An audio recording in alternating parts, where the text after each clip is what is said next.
Hi hello friends, welcome back to my channel. ಹೇಗಿದ್ದೀರಾ? ಎಲ್ಲರೂ ಚೆನ್ನಾಗಿದ್ದೀರಾ? ಸೊ ಎಲ್ಲರಿಗೂ ನಮಸ್ಕಾರ. ಸೊ ಇವತ್ತು ಇನ್ನೊಂದು ರಾಯರ ವಿಡಿಯೋನ ತೊಗೊಂಡು ಬಂದಿದ್ದೀನಿ. ಸೊ ಈ ವಿಡಿಯೋದಲ್ಲಿ ಏನು ಇನ್ಫಾರ್ಮೇಷನ್ನ ತಿಳಿಸ್ತಾ ಇದ್ದೀನಿ ಅಂತಂದರೆ, ಆಲ್ರೆಡಿ ನನ್ನ ಟೈಟಲಲ್ಲಿ ನೀವು ಆಲ್ರೆಡಿ ನೋಡಿರ್ತೀರಲ್ವ. ಸೊ ರಾಯರ ಪೂಜೆ ಮಾಡಬೇಕಾದ್ರೆ ಮೊದಲನೇದಾಗಿ ಹೆಣ್ಮಕ್ಳು ಸ್ನಾನ ಮಾಡ್ಕೊಂಡು ಬಂದಮೇಲೆ ಈ ವೆಸ್ಟರ್ನ್ ವೇರ್ ಅಂತ ಏನು ಹೇಳ್ತೀವಿ, ಸೊ ಆ ಥರ ಅಂತಹ ಬಟ್ಟೆಗಳನ್ನ ಧರಿಸಿ ನಾವು ರಾಯರ ಪೂಜೆಯನ್ನು ಮಾಡಬಾರ್ದು. ಸೊ ಆದರೆ ಆದಷ್ಟು ಸ್ಯಾರಿನ ಹಾಕ್ಕೊಂಡು ಪೂಜೆ ಮಾಡೋಕ್ಕೆ ಪ್ರಯತ್ನ ಪಡಿ. ಇನ್ ಕೇಸ್ ನಿಮಗೆ ಆಗಿಲ್ಲ ಅಂತಂದರೆ ಅಟ್ಲೀಸ್ಟ್ ಡ್ರೆಸ್ ಆದರೂ ಹಾಕ್ಕೊಂಡು ಪೂಜೆನ ಮಾಡಿಕೊಂಡ್ರೆ ಒಳ್ಳೆಯದು ನನ್ನ ಪ್ರಕಾರ. ಸೊ ಇದನ್ನು ಸ್ವಲ್ಪ ಫಾಲೋ ಮಾಡಿ. ನಂತರ ಇನ್ನೇನು ಅಂತಂದರೆ ತಡಿ ಬಟ್ಟೆಗಳಲ್ಲಿ ಅಂದರೆ ನಾವು ಸ್ನಾನ ಮಾಡ್ಕೊಂಡು ಬಂದಮೇಲೆ ಕೆಲವೊಂದು ದೇವರಿಗೆ ತಡಿ ಬಟ್ಟೆ ಅಂದರೆ ತ್ಯಾವದ ಬಟ್ಟೆಯಲ್ಲಿ ನಾವು ಪೂಜೆ ಮಾಡೋ ಅಂತಹ ಅನುಷ್ಠಾನಗಳಿರುತ್ತೆ. ಆದರೆ ರಾಯರಿಗೆ ಯಾವುದೇ ರೀತಿ ಆ ಥರ ತಡಿ ಬಟ್ಟೆಯಲ್ಲಿ ತಲೆಗೆ ಬಟ್ಟೆ ಕಟ್ಕೊಂಡು ತ್ಯಾವದ ಬಟ್ಟೆ ಕಟ್ಕೊಂಡು ಪೂಜೆ ಮಾಡೋ ಹಾಗಿಲ್ಲ. ಸೊ ಆದಷ್ಟು ನೀಟಾಗಿರೋ ಬಟ್ಟೆಗಳನ್ನ ಹಾಕ್ಕೊಂಡು ಶುದ್ಧವಾದ ಮನಸ್ಸಿನಿಂದ ಶುದ್ಧವಾದ ಬಟ್ಟೆಗಳನ್ನು ಧರಿಸಿ ರಾಯರಿಗೆ ಪೂಜೆ ಮಾಡ್ಕೋಬೇಕಾಗತ್ತೆ. ಇದು ಬಂದು ಮೊದಲನೇದಾಗಿರುತ್ತೆ. ಎರಡನೇದು ಬಂದು ಆದಷ್ಟು ನೀವು ಗುರುವಾರ ಪೂಜೆ ಮಾಡ್ತಾ ಇದ್ದೀರಾ ಅನ್ನೋದಾದರೆ, ರಾಯರ ಪೂಜೆ ಮಾಡ್ತಾ ಇದ್ದೀರಾ ಅಂದರೆ ನಾನ್ ವೆಜ್ ಹೆಂಗೂ ಬಿಟ್ಟಿರ್ತೀರ ಗುರುವಾರದೊತ್ತು. ಆದರೆ ಆದಷ್ಟು ಬುಧವಾರ ಕೂಡ ತಿಂದೇ ಇರೋದಕ್ಕೆ ಪ್ರಯತ್ನ ಪಡಿ. ನೀವು ಯಾವತ್ತು ಪೂಜೆ ಮಾಡ್ತಾ ಇದ್ದೀರಾ ಗುರುವಾರ ಅನ್ನೋದಾದರೆ, ಸೊ ಹಿಂದಿನ ದಿನ ನೀವು ಸ್ವಲ್ಪನಾದರೂ ಶುದ್ಧಿ ಮಾಡ್ಕೊಂಡಿರ್ತೀರ. ದೇವ್ರ ಮನೆ ಆಗಿರಬಹುದು, ಮನೆಯಲ್ಲಾಗಿರ್ಬೋದು, ಶುದ್ಧಿ ಮಾಡ್ಕೊಂಡಿರ್ತೀರ. ಸೊ ಅಂಥ ಟೈಮಲ್ಲಿ ನೀವು ನಾನ್ ವೆಜ್ ಎಲ್ಲ ತಂದು ತಿಂದು ನಂತರ ನೀವು ಆ ನೈಟಲ್ಲಿ ಕ್ಲೀನ್ ಮಾಡಿದ್ರೆ ನನ್ನ ಪ್ರಕಾರ ಏನೂ ಪ್ರಯೋಜನ ಇಲ್ಲ. ಸೊ ಹಾಗಾಗಿ ಆದಷ್ಟು ಬುಧವಾರ ಇಡೀ ದಿನವೂ ಕೂಡ ನೀವು ನಾನ್ ವೆಜ್ ತಿಂದಿಲ್ಲ ಅಂದರೆ ನನ್ನ ಪ್ರಕಾರ ಒಳ್ಳೆಯದು. ಹಾಗೆಯೇ ಗುರುವಾರ ನಿಮ್ಮ ಪೂಜೆ ಎಲ್ಲ ಆದ ನಂತರ ಮತ್ತೆ ಶುಕ್ರವಾರ ಬರುತ್ತೆ. ಸೊ ಶುಕ್ರವಾರ ಕೂಡ ನೀವು ಮತ್ತೆ ತಲೆ ಸ್ನಾನ ಮಾಡಬೇಕು, ನಾರ್ಮಲಾಗಿ ಪೂಜೆ ಮಾಡಬೇಕು. ರಾಯರಿಗೆ ಇಟ್ಟಿರುವಂತಹ ಏನು ಹೂವನ್ನ ಇಟ್ಟಿರ್ತೀವಿ, ತುಳಸಿನ ಇಟ್ಟಿರ್ತೀವಿ, ಸೊ ಅದೆಲ್ಲ ಚೇಂಜ್ ಮಾಡಬೇಕಾಗತ್ತೆ. ಹಾಗಾಗಿ ಶುಕ್ರವಾರ ಕೂಡ ನಾನ್ ವೆಜ್ ತಿಂದೇ ಇದ್ದರೆ ನನ್ನ ಪ್ರಕಾರ ಒಳ್ಳೆಯದು. ಸೊ ಹಾಗಾಗಿ ಶುಕ್ರವಾರ ಬೇಕಾದರೆ ಪೂಜೆ ಎಲ್ಲ ಮುಗಿದ ನಂತರ ಈವ್ನಿಂಗ್ ಹಂಗೆ ಬೇಕಾದ್ರೆ ನೀವು ತಿನ್ನೋ ಪದ್ಧತಿ ಇದ್ದರೆ ತಿನ್ನಬಹುದು. ಆದರೆ ನನ್ನ ಪ್ರಕಾರ ತಿಂದೇ ಇದ್ದರೆ ಒಳ್ಳೆಯದು ಅಂತ ನನ್ನ ಅಭಿಪ್ರಾಯನ ತಿಳಿಸ್ತಾ ಇದ್ದೀನಿ ನಿಮಗೆ. ನಂತರ ಏನು ಅಂತಂದರೆ ದೀಪಗಳನ್ನ ಹಚ್ಚೋದು. ಕೆಲವರು ಏನು ಮಾಡ್ತಾರೆ ಅಂದರೆ ದೀಪಗಳನ್ನ ತುಪ್ಪದಲ್ಲಿ ಹಚ್ಚಿದ್ರೆ ತುಂಬಾ ಒಳ್ಳೆಯದು. ಮಣ್ಣಿನ ದೀಪಗಳಲ್ಲಿ ರಾಯರಿಗೆ ತುಪ್ಪನ ಹಾಕಿ ಹಚ್ಚಿದ್ರೆ ಒಳ್ಳೆಯದು. ನೀವೇನಾದರೂ ತುಪ್ಪ ಹಾಕೋಕ್ಕೆ ನಿಮ್ಮ ಕೈಯಲ್ಲಿ ಆಗಿಲ್ಲ ಅಂದರೆ ಎಣ್ಣೆನೇ ಹಾಕಿ ಪರವಾಗಿಲ್ಲ. ಆದರೆ ಒಂದು ಮಿಸ್ಟೇಕ್ ಏನು ಅಂತಂದರೆ ಅರ್ಧ ತುಪ್ಪನ ಹಾಕಿ ನಂತರ ಅರ್ಧಕ್ಕೆ ಅಂದರೆ ಒಂದು ದೀಪ ತುಂಬಬೇಕು ಅಂತ ಅರ್ಧ ಎಣ್ಣೆ ಹಾಕಿ ಯಾವುದೇ ಕಾರಣಕ್ಕೂ ದೀಪನ ಹಚ್ಚೋಕ್ಕೆ ಹೋಗಬೇಡಿ.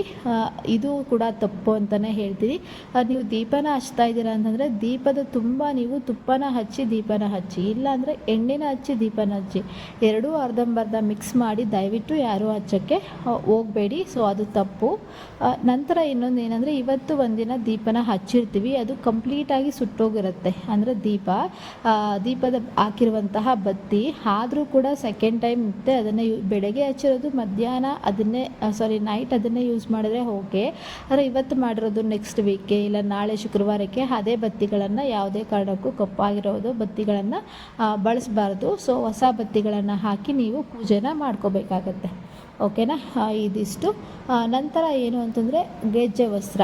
ಸೊ ಇದು ಸುಮಾರು ನಾನು ಲಾಸ್ಟ್ ವ್ಲಾಗಲ್ಲಿ ಕೂಡ ನಿಮಗೆ ಲಾಸ್ಟ್ ವಿಡಿಯೋದಲ್ಲಿ ಕೂಡ ಹೇಳಿದ್ದೀನಿ.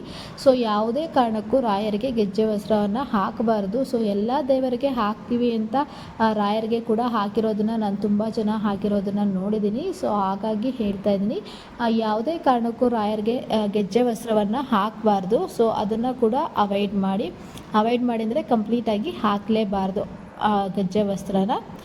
ನಂತರ ಇನ್ನೊಂದು ಏನಪ್ಪ ಅಂದರೆ ಅರಿಶಿನ ಕುಂಕುಮ. ಇದನ್ನು ಕೂಡ ನಾನು ಲಾಸ್ಟ್ ವ್ಲಾಗಲ್ಲಿ ನಿಮಗೆ ಲಾಸ್ಟ್ ವಿಡಿಯೋದಲ್ಲಿ ಆಲ್ರೆಡಿ ಹೇಳಿದ್ದೀನಿ. ಸೊ ಏಕಾದಶಿ ಪೂಜೆಯಲ್ಲಿ ಹೇಳಿದ್ದೀನಿ. ಸೊ ಅದನ್ನು ಯಾರಾದರೂ ನೋಡಿಲ್ಲ ಅಂದರೆ ಒಮ್ಮೆ ನೋಡಿ. ಸೊ ಏಕಾದಶಿ ಪೂಜೆ ಯಾವ ರೀತಿ ಮಾಡ್ಕೋಬೇಕು, ಏನು ಉಪವಾಸ ಏನು ಅಂತ ಕಂಪ್ಲೀಟಾಗಿ ನಾನು ಆ ವಿಡಿಯೋದಲ್ಲಿ ತಿಳಿಸಿದ್ದೀನಿ. ಸೊ ಯಾರಾದರೂ ಚೆಕ್ ಮಾಡಿಲ್ಲ ಅಂದರೆ ಒಮ್ಮೆ ಚೆಕ್ ಮಾಡಿ. ನಂತರ ಇನ್ನೊಂದೇನೆಂದರೆ ಹೇಳಿದ್ನಲ್ಲ, ಸೊ ಅರಿಶಿನ ಕುಂಕುಮ ಯಾವುದೇ ಕಾರಣಕ್ಕೂ ರಾಯರಿಗೆ ಇಡಬಾರ್ದು. ಸೊ ಅರಿಶಿನ ಕುಂಕುಮ ಎಲ್ಲ ದೇವರಿಗೆ ಇಡ್ಬೋದು, ಎಲ್ಲ ಫೋಟೋಗಳಿಗೆ ಇಡ್ಬೋದು. ಆದರೆ ನೀವು ರಾಯರಿಗೆ ಮಾತ್ರ ಅರಿಶಿನ ಕುಂಕುಮವನ್ನು ಇಡಬಾರ್ದು. ಇದು ಕೂಡ ಒಂದು ಮುಖ್ಯವಾಗಿರುವಂಥದ್ದಾಗಿರುತ್ತೆ.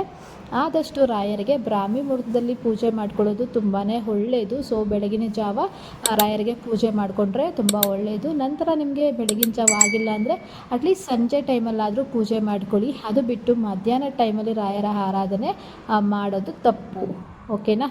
ಸೊ ಇಷ್ಟು ತಪ್ಪುಗಳನ್ನು ನೀವು ಮಾಡದೆ ನಿಷ್ಠೆಯಿಂದ ನಂಬಿಕೆಯಿಂದ ರಾಯರಿಗೆ ಪೂಜೆ ಮಾಡಿದ್ದೀರಾ ಅನ್ನೋದಾದರೆ ಖಂಡಿತವಾಗ್ಲೂ ರಾಯರು ನಿಮಗೆ ಫಲ ಅನ್ನೋದು ಸಿಗುತ್ತೆ ಕೊಡ್ತಾರೆ ಕೂಡ. ಸೊ ನಂಬಿಕೆ ಇಟ್ಟು ಪೂಜೆ ಮಾಡಿ, ಖಂಡಿತ ರಾಯರು ಹೂವು ಪ್ರಸಾದ ಕೊಟ್ಟು ನಿಮಗೆ ನಿಮ್ಮ ಪ್ರಶ್ನೆಗಳಿಗೆ ಉತ್ತರವನ್ನು ಕೊಡ್ತಾರೆ. ಅವರು ಇದ್ದಾರೆ ಅಂತ ನಿಮಗೆ ತೋರಿಸ್ತಾರೆ. ಖಂಡಿತ ಕಲಿಯುಗದ ಕಾಮಧೇನು ನಮ್ಮ ರಾಯರಾಗಿರೋದ್ರಿಂದ ಅವರು ಖಂಡಿತ ಇರ್ತಾರೆ. ಇಷ್ಟು ಇವತ್ತಿನ ವಿಡಿಯೋ. ನಿಮ್ಗೆ ಏನಾದರೂ ಈ ವಿಡಿಯೋ ಇಷ್ಟ ಆದರೆ ಪ್ಲೀಸ್ ಲೈಕ್ ಮಾಡಿ. ಹಾಗೆ ನನ್ನ ಚಾನಲ್ಗೆ ಯಾರು ಸಬ್ಸ್ಕ್ರೈಬ್ ಮಾಡ್ತಾ ಈ ವಿಡಿಯೋ ನೋಡ್ತಾ ಇದ್ದರೆ ಪ್ಲೀಸ್ ಸಬ್ಸ್ಕ್ರೈಬ್ ಮಾಡಿಕೊಂಡು ನೋಡಿ, ಓಕೆನಾ? ಇಷ್ಟು ಇವತ್ತಿನ ವಿಡಿಯೋ. ನಾನು ಮತ್ತೆ ಮುಂದಿನ ಸಿಗ್ತೀನಿ. ಅಲ್ಲಿವರೆಗೂ take care, bye, thanks for watching. ಮತ್ತೆ ನೆಕ್ಸ್ಟ್ ವಿಡಿಯೋಲಿ ಸಿಗೋಣ.